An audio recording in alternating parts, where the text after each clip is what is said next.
네, 반갑습니다. 옆에 분과 인사 나누어 주시기를 바랍니다. 예수님 부활하셨습니다. 예수님 부활하셨습니다. 오늘 부활절은 2026년의 이 시간은 특별히 예수님께서 부활하셨다는 그 이야기를 듣는 것이 아니라 저와 여러분들이 오늘 찬양처럼 부활에 참여하는 생명의 시간이 되어준 줄로 믿습니다. 교회 이력 가운데 이 부활 주일은 특별한 영광스러운 날이고 기쁜 날이기도 합니다. 이전에 나오신 여러분 한 분 한 분을 축복하며 축하를 드립니다. 많은 사람들이 부활절 기념 예배를 드립니다. 오늘 새벽에 또 함께 참여하신 분들도 계실 줄로 압니다. 저도 영상으로 방송국 5곳에서 부활절 예배를 드리는 곳을 찾았습니다. 그리고 유일하게 방송국에서 전 세계적으로 방송하는 영상이 하나 있었는데 보신 분들은 기억나시겠지만 CT에서 예배를 드리는 인천 기독교연합회 함께 드리는 예배에 참여하고 함께 기도하는 시간을 가졌습니다. 딱 하나의 주제입니다. 예수님 다시 살아나셨다. 이 복음의 선포였습니다. 그래서 우리는 대부분 이 날을 기억하고 기념한다고 이야기를 합니다. 그리고 이것은 과거의 한 사건으로 우리가 생각을 하기도 합니다. 그런데 부활은 과거의 사건이 아니라 현재의 생명인 줄로 믿습니다. 다 과거의 단순한 어떤 사실로 멈춘 것이 아니라 지금도 역사하는 능력이 부활의 능력입니다. 오늘 특별히 우리는 부활에 듣는 사람이 아니라 참여하는 사람입니다. 교회가 오늘 세례식을 거행하고 성찬을 함께 하지요. 여러분, 세례라는 것은 내가 예수 그리스도와 함께 죽고 예수 그리스도와 함께 살아나는 것, 우리 찬양을 통해서 함께 나갔던 것처럼 그것이 세례이고요. 이것을 공적으로 하나님과 거룩한 공교회 앞에서 선포하는 행위이기도 합니다. 또 성찬은 무엇입니까? 성찬은 그 생명 안에 계속 머물며 예수님과 함께 교제하는 것이 우리 몸으로 지금 주신 말씀이 성찬이기도 합니다. 오늘 이 거룩한 예식을 통해서 부활의 그 생명의 삶이, 생명 능력이 여러분 삶 가운데 함께 하시기를 축원하고요. 먼저 오늘 20절 말씀 보면은 성경이 이렇게 말하죠. 우리 같이 읽겠습니다. 그러나 이제 그리스도께서 죽은 자 가운데서 다시 살아나사 잠자는 자들의 첫 열매가 되었도다. 여러분, 여기 말씀에 가장 중요한 한 단어가 있습니다. 이 단어는 그러나 이제. 이 말씀은 단순한 접속사가 아닙니다. 이것은 하나님의 선언입니다. 세상은 예수님의 십자가를 바라보면서 말합니다. 끝났다. 모든 것이 끝났다. 모든 것이 무너졌다. 모든 것이 희망이 없다. 십자가를 바라보는 모든 사람들은 그렇게 생각합니다. 동일하게 제자들도 마찬가지입니다. 십자가를 바라봤던 제자들은 뿔뿔이 다 흩어지고 말았습니다. 그들은 이렇게 생각합니다. 이제 끝났다. 3년 동안 줄곧 예수 그리스도를 따라와서 기대했는데 그 기대가 완전히 무너졌다. 우리에게는 소망이 없다 생각하고 그들도 뿔뿔이 흩어져 갔습니다. 자, 그 어둠 속에서 오늘 성경은 이렇게 말합니다. 그러나 이제 이것은 역사를 바꾸는 접속사입니다. 온 세상은 사망과 죽음의 법이 지배하고 있는 이 땅 위에 그러나 이제 이 한 단어를 통해서 예수님이 사망과 죽음의 권세를 깨뜨리시고 부활의 생명을 우리에게 전해주는 것이 그러나 이제 단어입니다. 우리 인생 가운데도 이 그러나 이제라는 단어가 종종 있죠. 이제는 끝이다. 이제는 희망이 없다. 이제는 소망이 없다. 이제는 절망이야. 그런데 우리의 삶 가운데 부활의 예수 그리스도를 믿는 사람들의 삶 속에는 그러나 이제라는 이 놀라운 역사를 경험하면서 우리는 이 자리까지 오지 않았습니까? 그러나 이제 혹시 여러분 마음속에도 이 관계는 끝났다. 이제는 소망이 없어. 이제 인생이 틀렸다. 더 이상 희망이 없다. 그런데 하나님께서는 말씀하십니다. 그러나 이제입니다. 한 아이가 이 땅에 태어났습니다. 8개월 만에 태어났습니다. 10개월을 다 채우지 못하고 팔싹둥이로 태어났어요. 그리고 태어난 이 아이가 숨을 쉬질 않습니다. 죽었다고 생각을 합니다. 그리고 거적대기에다가 옛날에 시골에서 그 아이를 돌돌 싸서 윗목에다 놔두고 그 아이의 할머니가 그래도 마지막 선교사님의 기도를 받고 이 아이를 땅에 묻자. 그래도 자, 마지막 이 아이의 생명은 끝난 것 같지만 그러나 선교사님의 마지막 기도를 받고 이 아이를 땅에 묻자라고 거적대기에다 말아서 윗목에다 놔두고 선교사님을 불렀어요. 선교사님이 아이를 위해서 기도했습니다. 이 생명을 위해서 기도하고 이 생명을 하나님께 올려드렸어요. 그래서 선교사님이 기도가 끝났습니다. 선교사님이 이 아이를 보고 싶었습니다. 핏덩어리 아이입니다. 거적대기를 들추는 순간 이 아이의 발가락이 움직이는 것입니다. 만약 선교사님이 기도하지 않았다면, 그리고 죽었던 이 아이를 거적대기에 쌌던 이 아이를 그대로 묻었다면 어떻게 되었을까요? 그 아이가 장현숙입니다. 장현숙이에요. 어머니가 뒤에 앉아 계시네요. 그러나 이제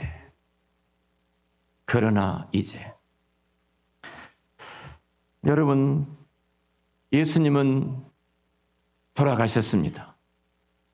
인간의 모든 이성과 상식을 바라볼 때는 죽음도 완전한 죽음입니다. 십자가에 매달리시고 옆구리는 창으로 찔려 피와 미를 다 쏟으셨습니다. 그리고 마지막 나는 모든 것을 이루었다 테텔레스타이라는 이 한마디 말을 남기시고 운명하셨습니다. 그리고 그 시신을 무덤에 두었습니다. 차가운 그 문으로 굳게 닫아졌습니다. 그리고 왕의 인봉을 찍었던, 누구도 왕의 허락 없이는 열지 못하도록 인봉을 찍었던 그 도장 찍었던 것을 가지고 열지 못하도록 붙여 놓았습니다. 끝났어요. 모든 것은 절망입니다. 그러나 이제 예수 그리스도께서 하나님의 그 능력과 권능으로 다시 일으켜 세워주신 것, 다시 살리신 것, 이것이 부활의 능력이고 부활의 권세입니다. 여러분, 오늘 새벽에 말씀을 묵상하면서 야긴과 보아스라는 그 말씀이 제 마음속에 와서 묵상하고 교회 카톡방에 이 말씀을 함께 나누었습니다. 야긴이란 말은 그가 세우셨다. 보아스란 말은 그분은 능력이다. 여러분, 그분이 세우십니다. 그분이 능력으로 세우시는 겁니다.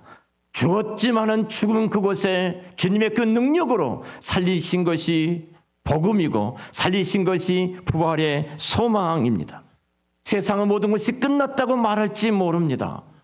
그러나 그가 세우신 그분은 능력으로 모든 것을 회복하실 줄로 믿습니다. 부활절 아침에 이 말씀이 나를 세우셔서 이 자리에 두신 그 주님을 찬양하고 주님께 영광을 올려드립니다.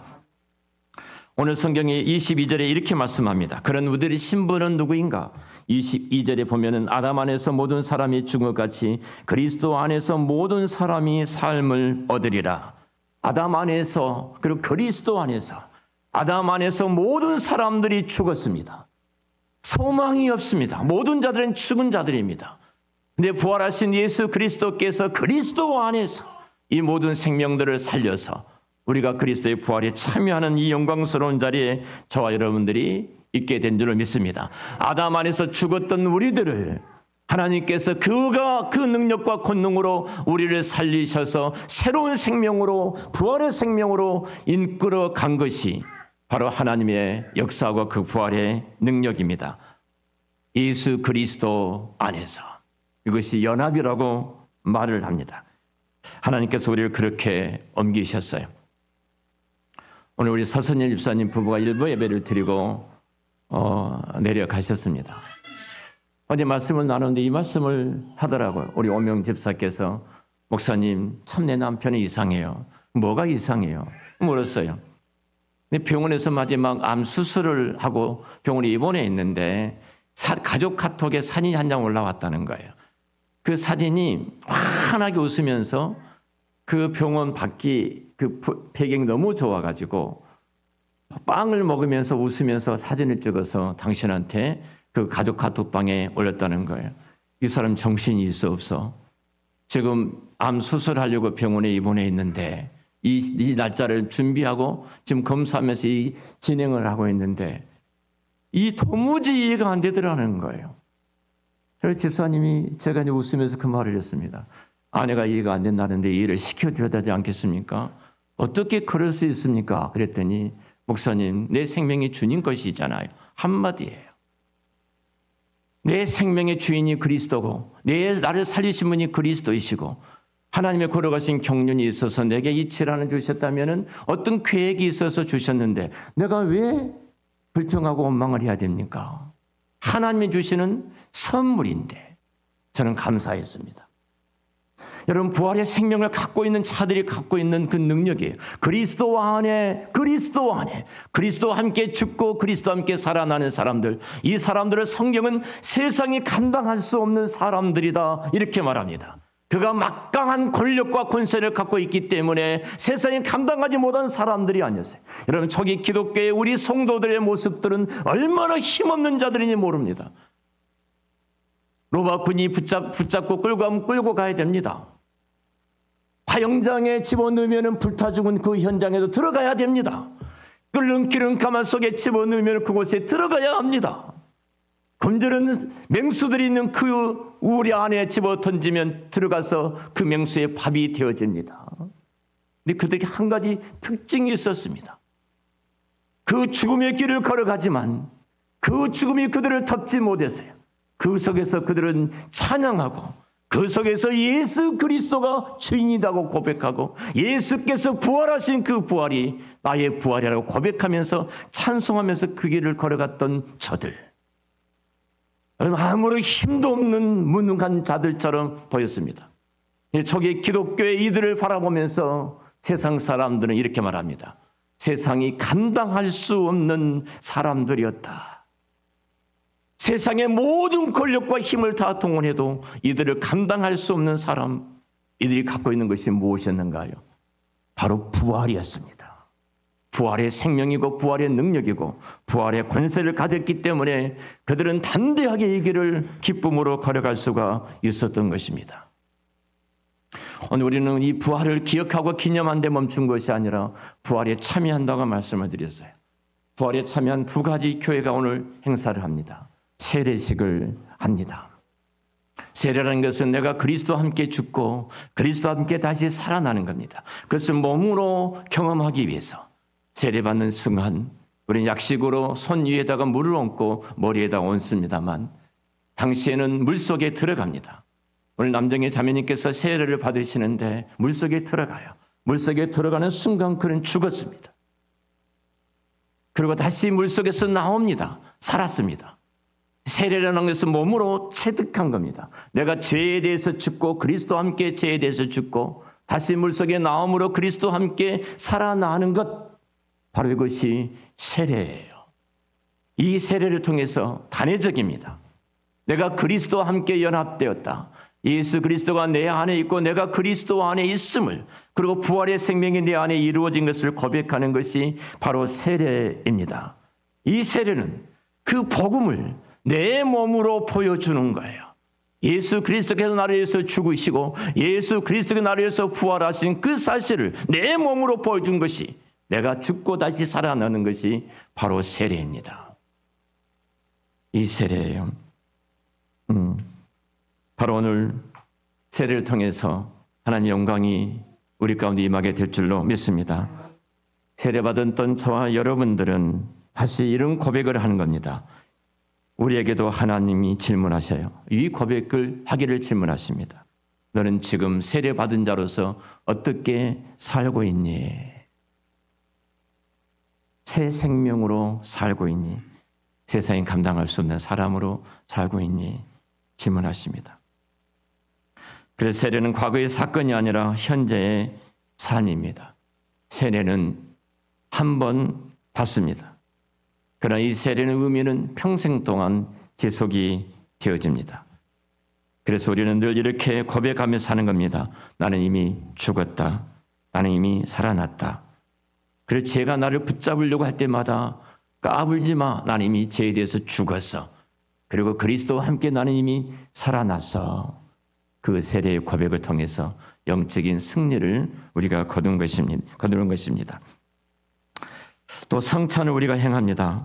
성찬은 부활하신 주님과 실제로 만나는 자리입니다. 누가복음 24장 우리가 봉독하지 않았습니다만 에베소서로 엠마오로 가는 두 제자의 이야기가 나옵니다. 우리 같이 한번 성경에 읽겠습니다. 시작. 그들과 함께 음식을 잡수실 때 떡을 가지사 축사하시고 떼어 그들에게 주시니, 그들의 눈이 밝아져 그인 줄 알아보더니 예수는 그들에게 보이지 아니하신지라. 아멘. 엠마오로 가는 두 제자, 부활하신 주님이 그들 곁에 서서 이야기를 나누고 내려갑니다. 두 제자는 예수님께서 붙잡히시고 십자가에 죽으신 그 사건을 바라보고 절망과 좌절 속에서 시리에 빠진 채 내가 3년 동안 예수님을 따라왔는데 인생이 무엇이야? 희망을 잃어버린 것처럼 절망 가운데 걸어가는 두 제자. 우리 주님께서 찾아오셔서 그 두 제자에게 부활하신 주님이 말씀을 나눕니다. 예루살렘에서 있었던 이야기들을 나누어요. 그때 그 말씀을 통해서 예수님이 구약에 예언됐던 그 예언된 말씀들을 가지고 포로 해석을 해주기를 시작합니다. 그리고 도무지 이 두 제자 곁에 서 계셨던 주님을 알아보지 못합니다. 그리고 주님께서 저들에게 떡을 떼어 그들에게 주고 그들이 먹으니 저들의 눈이 밝아졌다 그 말합니다. 성찬은 그러는 거예요.